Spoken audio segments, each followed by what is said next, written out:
Hey guys, Zach here, and welcome back to another edition of Godzilla Month, and today we'll be taking a look at the NECA Godzilla 2014.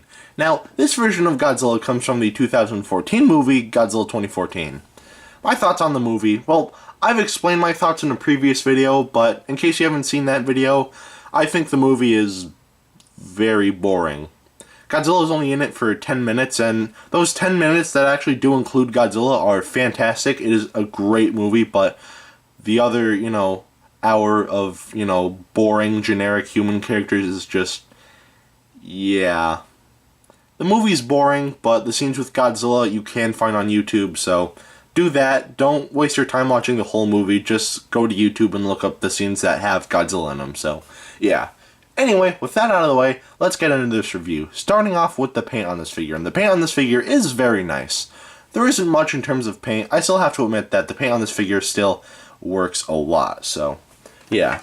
Most of the body is this charcoal black color, and the underside right here, like right on the chest, is it's very, like, you can't really see it well, but it's kind of like a greenish brownish color. It's very, hard to see on camera, but yeah, it's there if you look hard enough. And that goes for the underside of the neck here as well. The eyes are painted yellow with black pupils.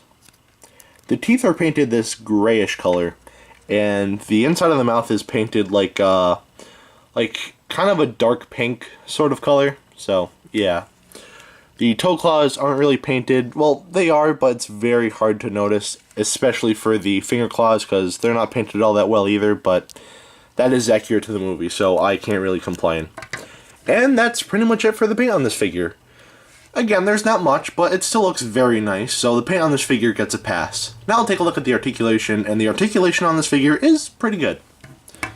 So at the head, there's a ball joint, and at the base of the neck, there's a ball joint. The mouth can close and open. There's a ball joint here. The elbow can bend and swivel. Ball joint at the hand, or wrist, I guess. There is a ball joint at the waist here. Ball joint at the base of the hips here. The knees can't bend, however they do have a bit of movement. I don't know what the point is, but okay. The feet are on ball joints, and for the tail, ball joint here, ball joint, ball joint, ball joint, and the rest of the tail is a bendy wire. And that's pretty much it for the articulation on this figure. I'll be honest, it's not as good as any other NECA figures in this line, but the articulation still works for this figure, so it gets a pass. Now we'll take a look at the sculpt, and the sculpt on this figure is incredible. I absolutely love the sculpt on this figure. Basically, everything you see here is one-to-one with the movie. I guess one minor nitpick I have is that I think the toes are kind of positioned like in a weird way.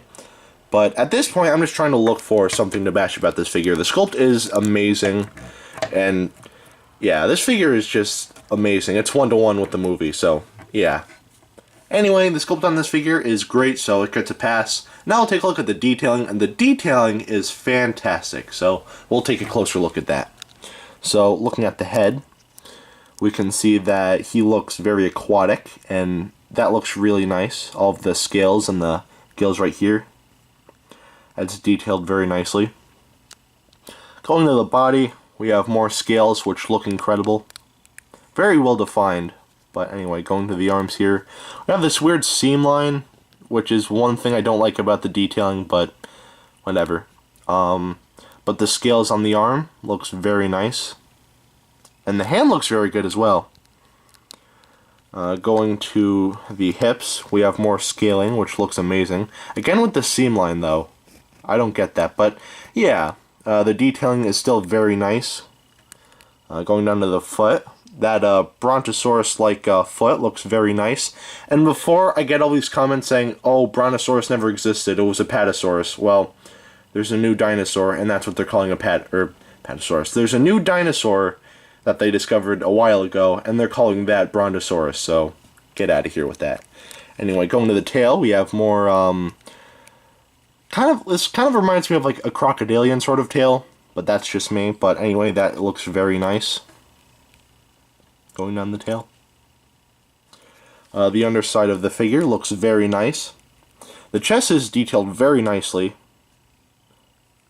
and so is the underside of the tail. All the creases and folds look very nice.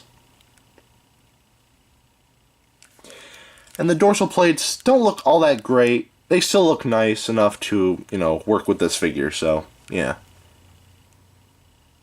I guess the blandest part of the detailing would be the dorsal plates, but everything else about the detailing on this figure is fantastic, so the detailing definitely gets a pass. And at the end of the day, should you get this figure?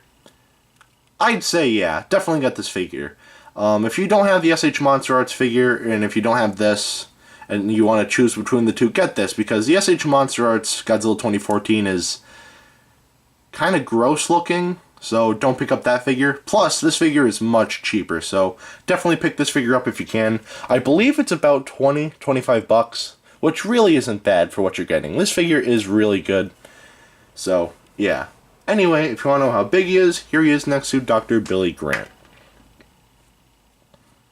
Alright, now that is it for today. Have a great rest of your week, and I will see you in the next video. Peace, Zek out.